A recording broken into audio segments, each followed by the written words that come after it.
por lo menos dos, hay otras, pero hay dos muy importantes que se traducen conocer.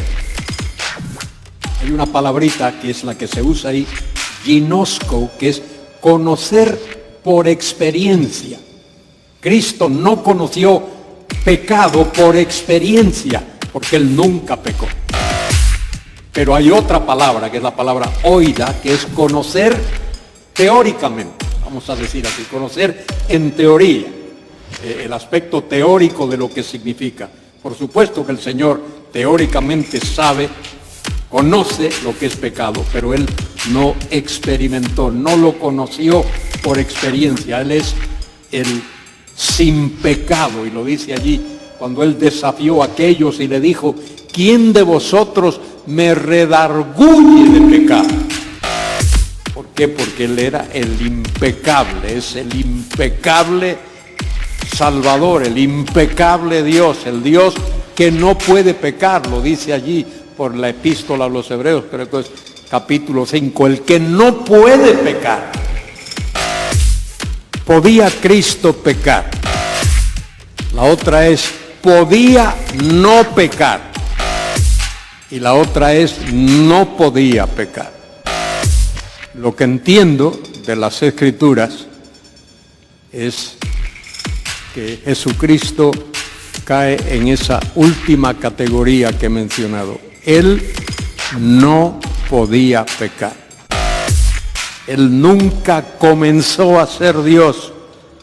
Nunca en ningún sitio, en ningún momento fue engendrado.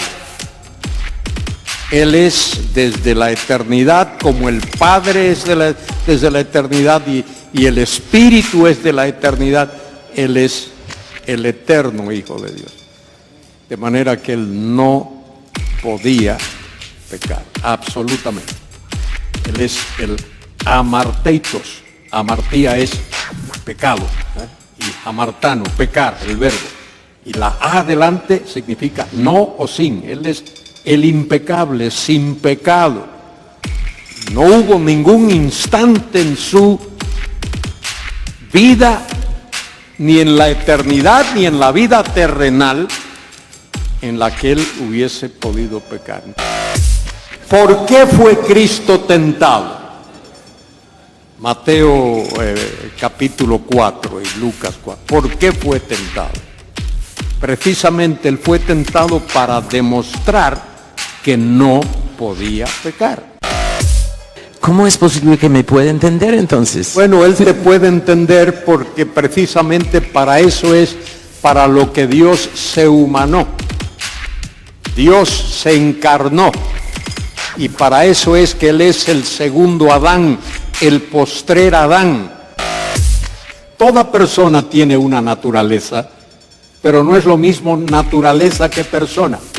La persona divina de Jesucristo, Dios Hijo, tiene una naturaleza divina, propia de su persona. Persona divina posee naturaleza divina. Pero cuando el Señor se encarna, esa persona divina con naturaleza divina incorpora en sí mismo una naturaleza humana, que es lo que le hace manifestarse, comportarse como si fuese un ser humano. Cristo no es dos personas. Él no es persona divina y persona humana. Él es una persona divina que posee su naturaleza divina, que ha incorporado una naturaleza humana.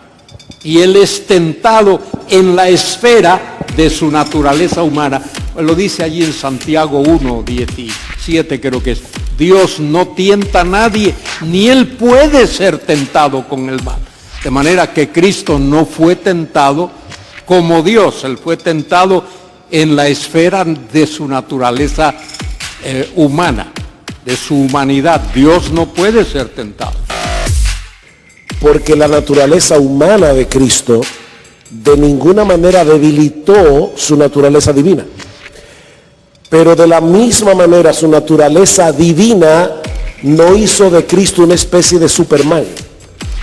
Él era humano, realmente humano, y era divino.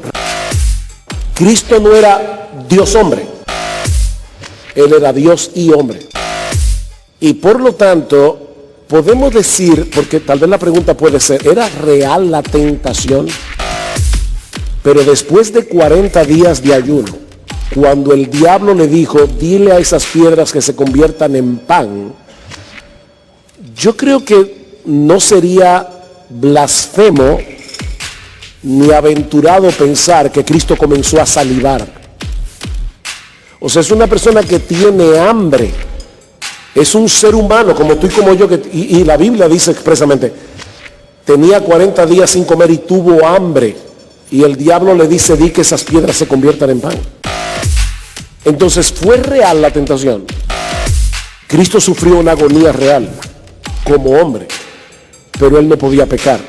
Estamos pisando un terreno muy misterioso, pero tampoco podemos pensar que la tentación de Jesús fue una especie de ilusión. Digo, si el diablo me aparece a mí, se me enfrenta y me dice, Luis, di a esas piedras que se vuelvan pan. Y yo me paso 40 días, 80 días, 120 días, 1400 días diciendo, piedra, volveos pan, piedra, volveos pan. Nada pasa, las piedras siguen siendo piedras. Si Cristo solo hubiese pensado en que esas piedras se hubiesen vuelto pan, se hubiesen vuelto pan. De manera que el diablo me aparezca y me diga, que yo le diga a piedras que se vuelvan pan, para mí eso no constituye ninguna tentación, porque soy totalmente incapaz de hacer que piedras se vuelvan pan. Pero para el Señor Jesucristo sí era una tremenda tentación, porque Él no con decirlo, solo con imaginárselo,